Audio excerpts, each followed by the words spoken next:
main concert hall are these words from the American composer Aaron Copland. And he said, "So long as the human spirit thrives on this planet, music in some living form will accompany and sustain it and give it expressive meaning."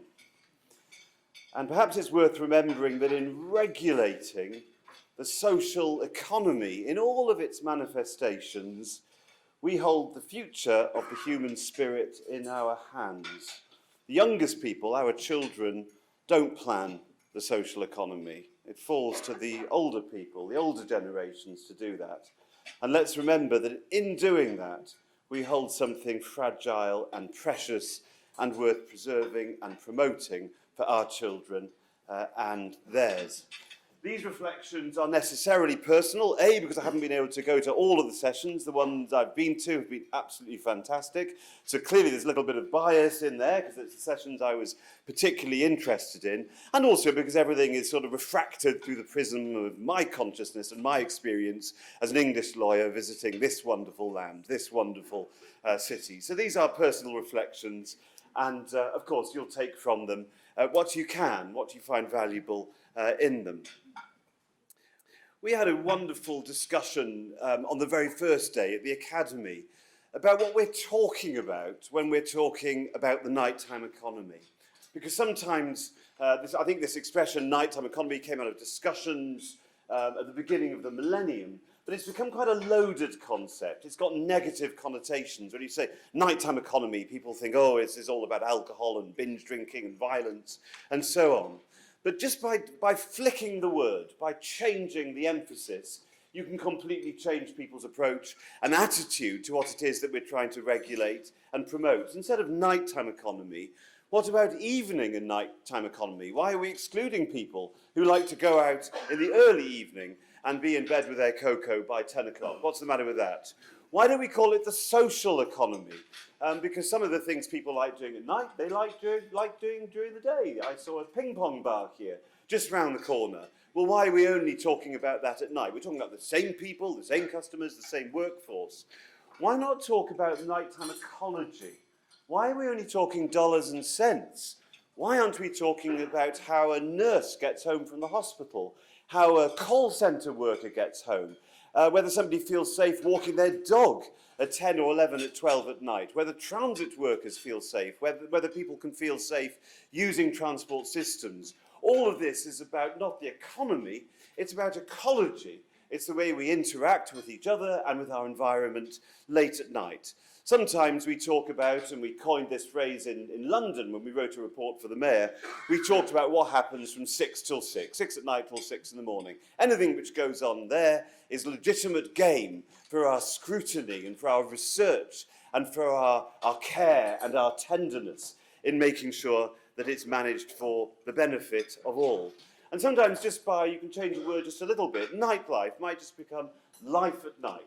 People just like being around at night. It's not necessarily nightlife, they're just around, and we should think about their needs as well as the needs just of customers. So think what term works for you in your town, your city, your county, to describe this phenomenon in a positive way. And why do this? Why can't we just say, well, look, we've got Netflix now, we've got Uber Eats, we've got Deliveroo, we don't need to leave our homes, we can smoke on our own patios, we can have our friends round and watch the soccer, or NFL, or UFC, or whatever it is you're into. Why can't we just do that? Why is it worth preserving? Why is it worth everybody convening here and having a conversation about how to do this well? And a lot of what I hear when I come to cities, Seattle is one of them, is that having a great social economy is one of the key reasons why people choose to live, work, and invest in a place. Show me a successful city, I will show you a successful social economy. That's why people want to move there. Another reason is that a diversely populated street is a safe street. If you can think of streets with nobody on them at the middle of the night and they feel unsafe, you feel unsafe, I feel unsafe, my children feel unsafe, get a wonderful mix of people in the street late at night, it becomes a safe street, whether there's sufficient police resources to station a uniformed officer there or not. One of my feelings is that we're in an increasingly globalized world, and money flows all over the place. I can entertain myself in the comfort of my own living room, but the money is flowing to some other country, to British Virgin Islands if I'm into gambling, or to another country altogether if I'm buying product. And taxes might not be paid in the country, let alone the city of origin. So can we get to a world where money earned in a city stays in a city, where local customers are enjoying entertainment provided by local providers with local workers supporting a local economy and an indigenous culture? That feels to me like a really worthwhile thing to do in this increasingly globalized, networked world.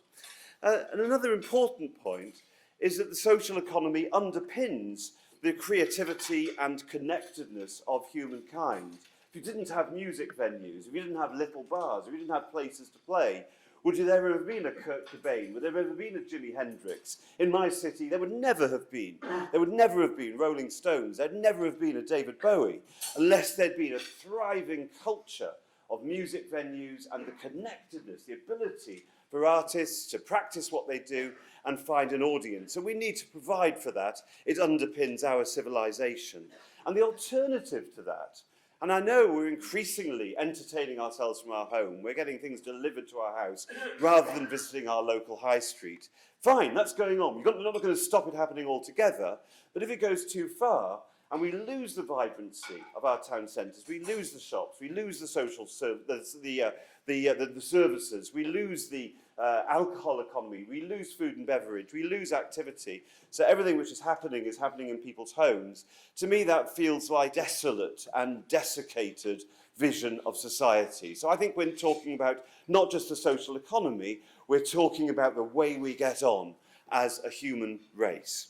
So this is worth doing, in my view. But how should we plan it?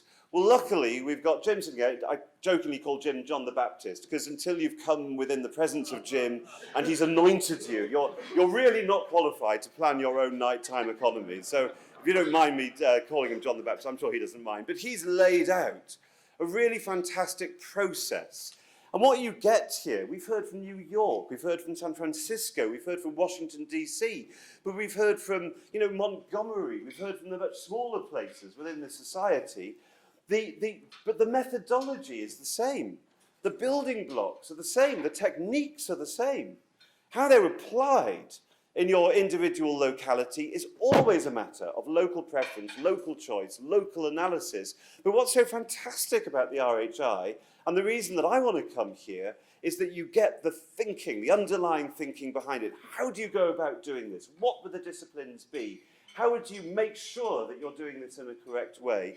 And this is the great beauty of conventions such as this and of the RHI in laying out a navigable road, a navigable path for you to travel down if you want to get your social economy right in your town or city. So here are Jim's 4 building blocks, and you can find them all over the literature or listen to Jim and his colleagues.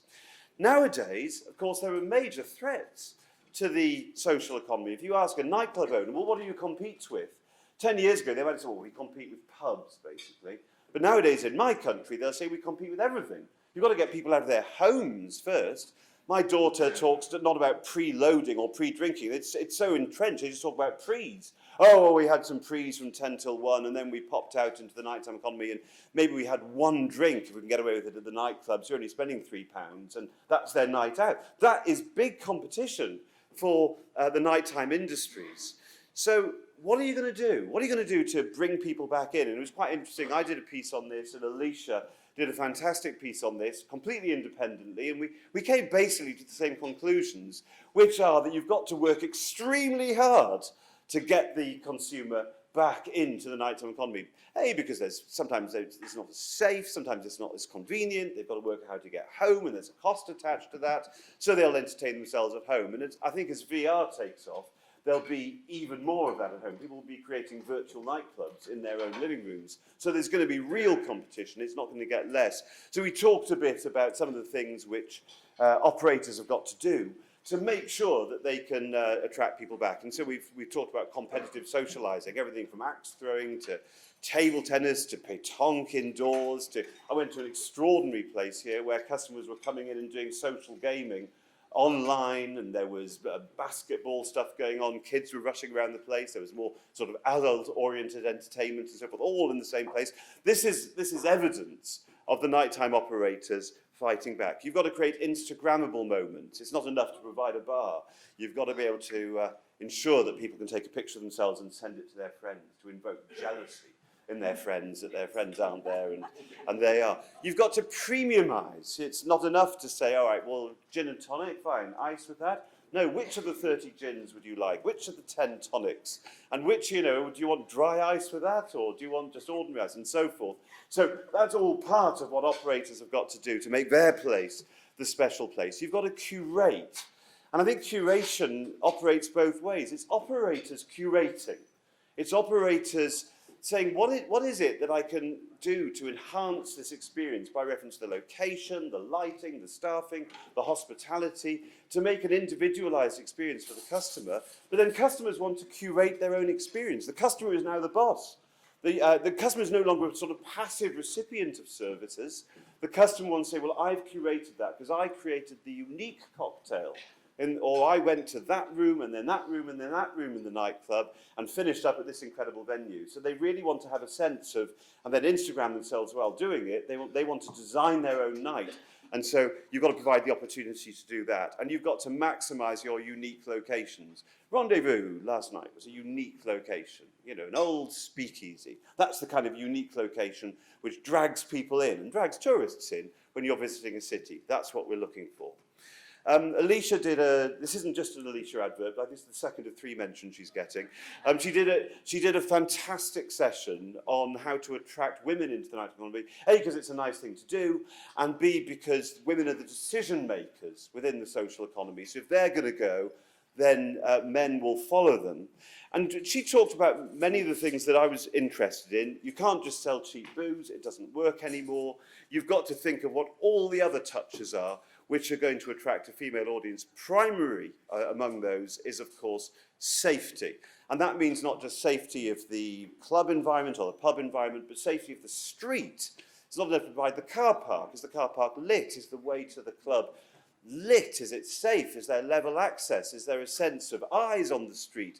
Is there a broken window syndrome? Is there litter on the ground? Do you feel unsafe because there's graffiti? You've got to view the whole environment through women's eyes. And if you do that, then you're going to create an environment which men are likely to follow through. She had an extended treatise on restroom designs, which was amazing. I mean, for me, it was absolutely wonderful to see all the things you could do in a restroom to make that female friendly. And it was a great piece, and I very much appreciated hearing it. One of the things which has now developed into a main theme of these conferences, rather than just a curiosity, is the idea of nightmares, night SARS. If you think nightmare sounds too much like a nightmare, night SARS, nighttime advocates, all of that topic. And so I think now we're getting into, Andreina's probably left, has she? But Andreina Sages has done a fantastic piece in this month's Urban Studies about this phenomenon of nightmares, where she interviewed about 40 of them and really got a fantastic perception about what works, what their experiences have been, what the impediments are, and so forth. It's really worth getting hold of that if you can. One of the big questions which has had to be answered is, where do you locate this job, inside or outside City Hall? Does it become part of the bureaucratic governmental structure, or does it operate independently as some kind of NGO or advocacy group headed up by the Night Tsar? Who is the ideal person for that? And you see different sorts of personalities, people who've come out of business, sometimes people who've come out of a community, sometimes people who've come out of regulation. But the most important thing about this person is that they are a champion of the nighttime economy who can mobilize support and buy in for that economy amongst everybody involved. That's all stakeholders, residents, the regulatory bodies, the operators, the workers, and so forth. And then there's a whole series of functions which some of them won't exist in some offices, all of them will exist in some, but you'll have to work out what functions you want for your local area. I can't pontificate on this topic because what works for London won't necessarily work for Pittsburgh, won't necessarily work for Miami. So you've got to make your pick and start off with what are the functions, then you can work out where it's to be located and who is to fill this job. But it runs from advocacy for the nighttime economy to advice to management of. I mean, it could just be what we in England we just call a nighttime manager. It could be about education of all sorts of people, but including bar owners, about what they should do to bring themselves into better compliance. Sometimes it's about mediation, everyone yelling at each other across a chasm, and the nighttime advocate can step in and say, well, now let's see what underlies this, and let's see what can bring you together. Sometimes it's about navigation. You get brilliant operators in the nighttime space, but they don't understand how planning and licensing and zoning and all these things work. And rather than shutting them down, which is kind of easy, you can help them navigate all the complexities of city halls. They play a sort of ombudsman role. Sometimes they regulate. In San Francisco, we heard from Jocelyn, she regulated as well as befriended. And that's quite an interesting, it's not a dichotomy, but they're functions which could be brought into conflict if not handled sensitively, which I'm sure Jocelyn did. And of course, one of the most important things they can do is they can see the whole thing. They're not operators. They're not the mayor. They're not the parliament, but they can just see the whole landscape with all of its difficulties and all of its complexities, and they're able to bring the whole thing together in the way they advise all parties to this debate, how they can do it in a more respectful and helpful and positive manner. But to what end? And I think it's so easy, I think, for cities to say, oh, well, New York's got one. You know, we've got to have one. Why? There's no obligation to have a night mayor or a nighttime advocate. So what's the mission? What's the problem that you're trying to solve? And it may be as simple as, look, New York's got one because it's a global social economy, and they want to say to the world, hey, you know, look at our night czar, our night mayor.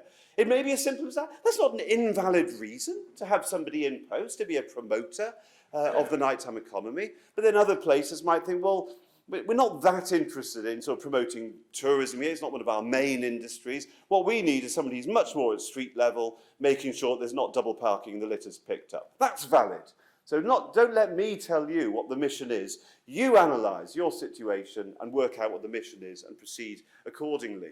And I think we're now getting to the point where we can talk about the disciplines. And I found this really sort of helpful to see how intellectually different cities have gone about it and what the RHI is saying about it. So first of all, demonstrate this as an industry worth having, sort of accumulate your data about the direct and indirect benefits of your social economy. You're building effective teams. You're making sure that all stakeholders are represented. You're developing a structure, which is an effective structure.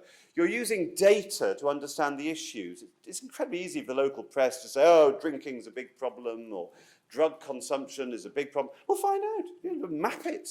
And if you've mapped it, not only does that tell you how then to proceed, it then tells you whether the job you're doing is working. You know, if your problem is loss of LGBT venues, map that. What's happened in the last 10 years? What are we going to do about it? What part is the night mayor going to play in that? Measure it in 5 years' time. Have we turned this trend around?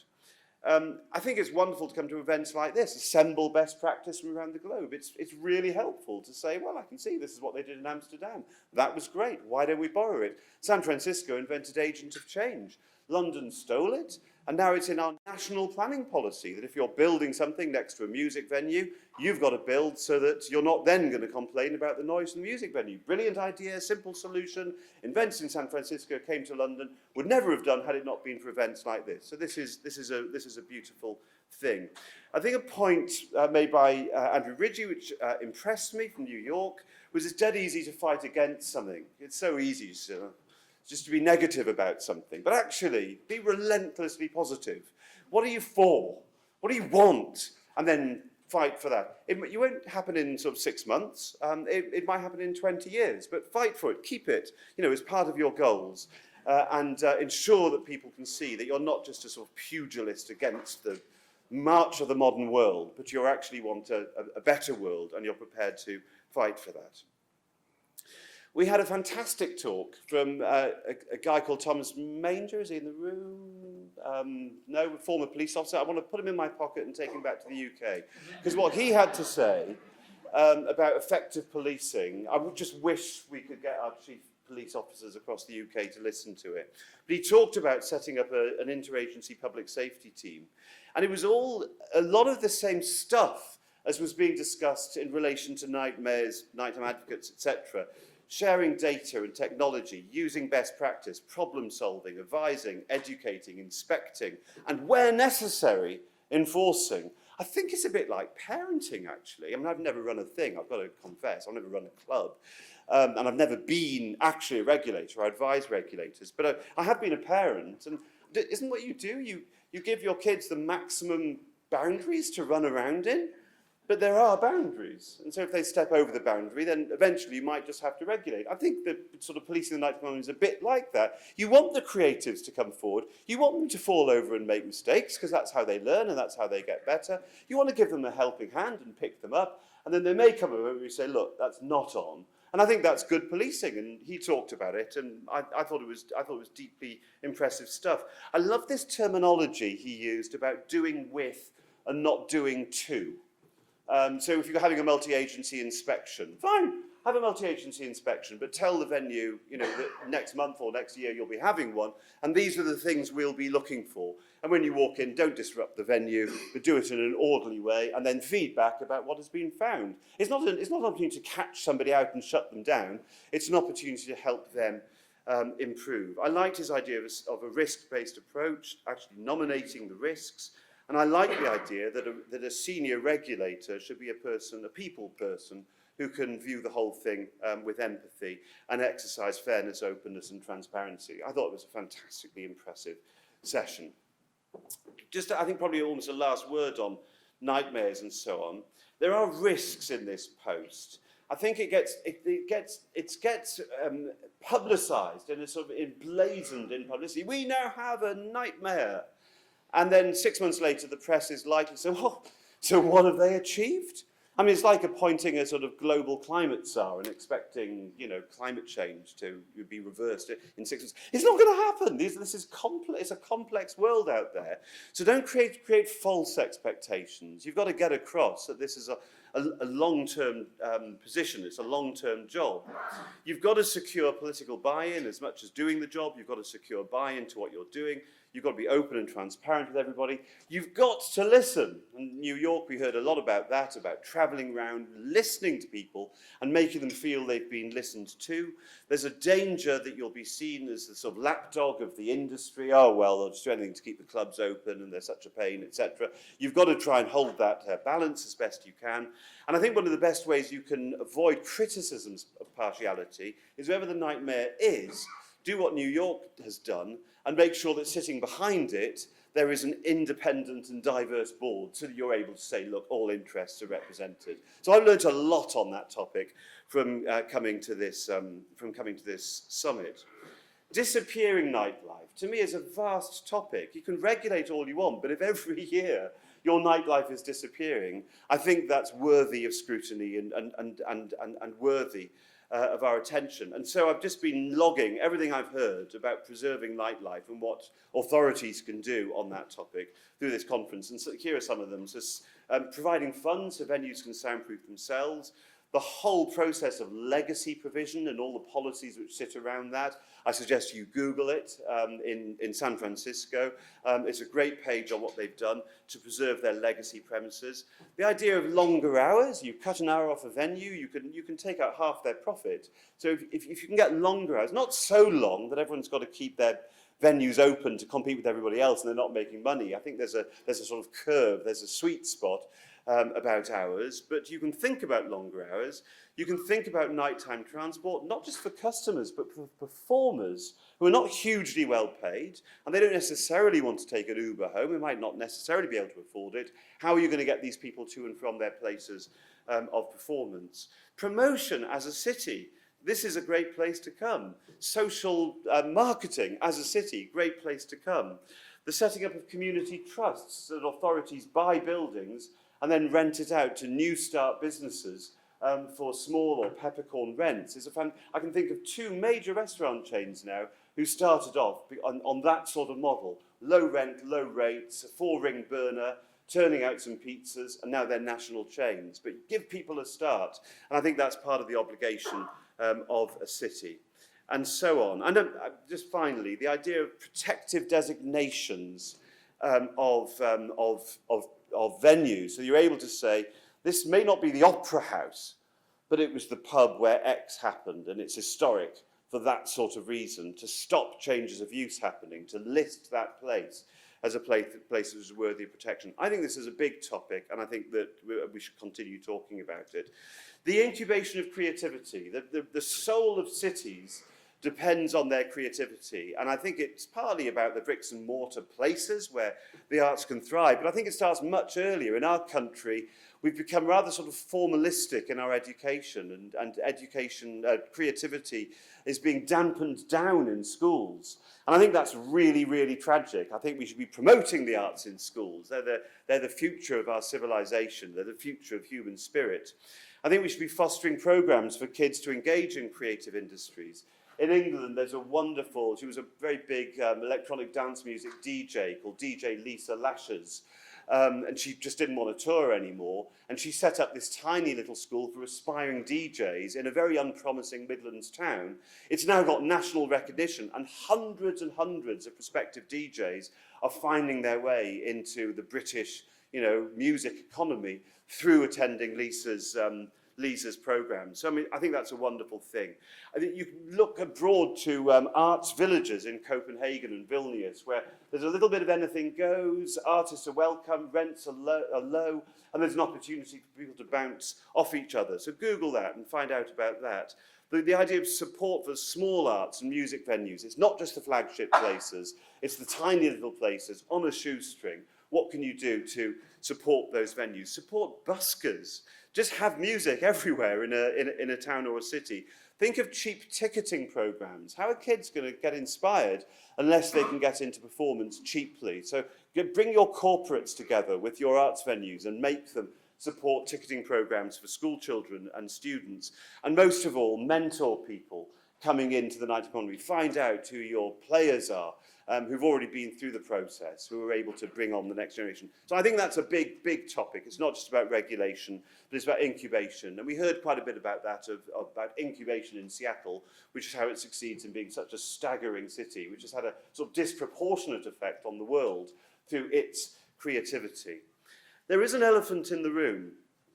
So much I work in the law about licensing and regulation, and I don't think I'd have a job if customers just left clubs and behaved themselves and went home quietly. I mean, it's not that the venues are plying them with too much alcohol, it's just that people coming out of a noisy environment and they had a few drinks and, it's been great, lovely, yeah, see you tomorrow, car on, the radio, down the street, yeah, see you, hoot, all of that. If people didn't do that, there'd be a lot less trouble in the nighttime economy. And in England, certainly, there's a lot of sort of mixed use areas in town city centres where you've got clubs sitting next to residences and so on.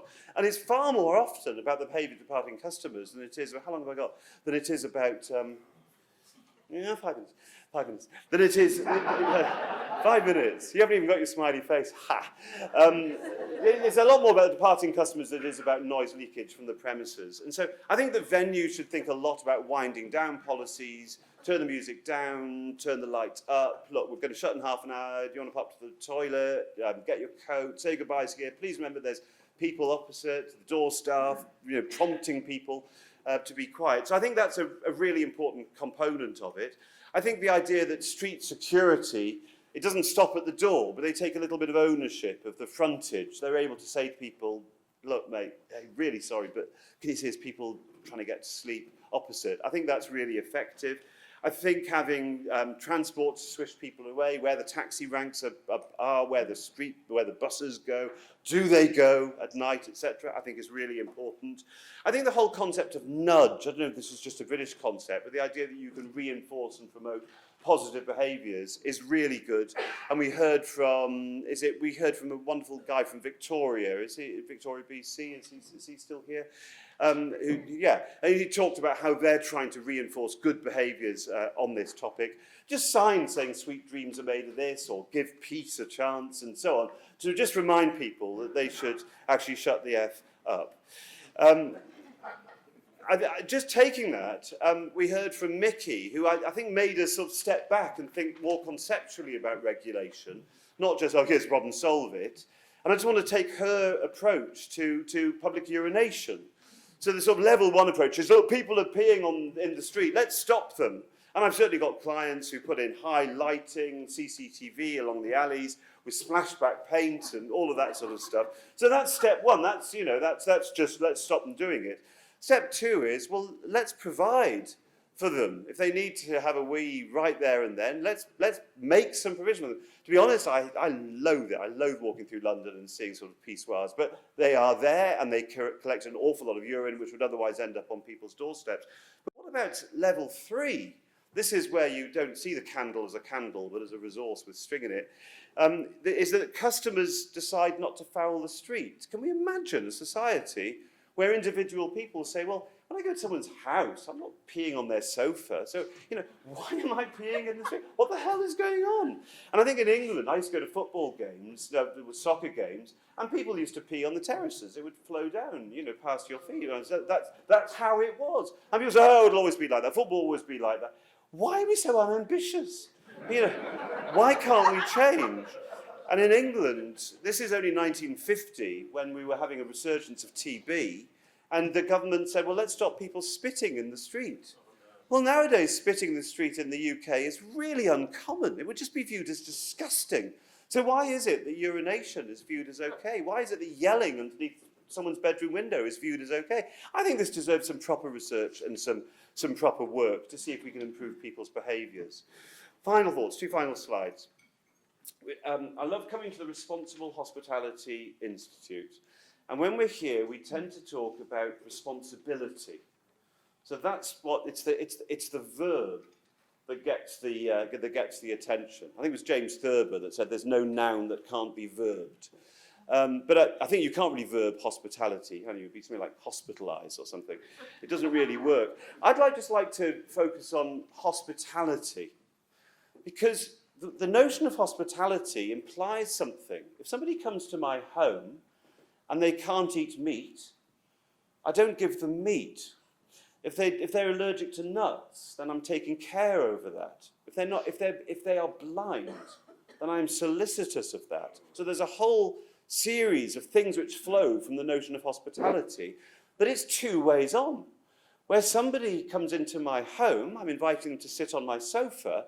I'm not inviting them to stand on my cat or to slide down the banisters. So it connotes a sort of reciprocal obligations one way or the other way. So I think that we should spend a little time focusing on what it is to be hospitable, what expectations that creates in people. And so I think it's about welcoming people into safe, interesting environments, taking care of them, diverting them, and attending to their needs, including special needs. And there was a fantastic session this morning with Greg de Shields and Alicia, again, third mention, and John Samuel, where they said this thing, which was my big takeaway from the thing, which is that diversity is inviting people to the dance, and inclusion is inviting them to dance, and equity is involving them in picking the music.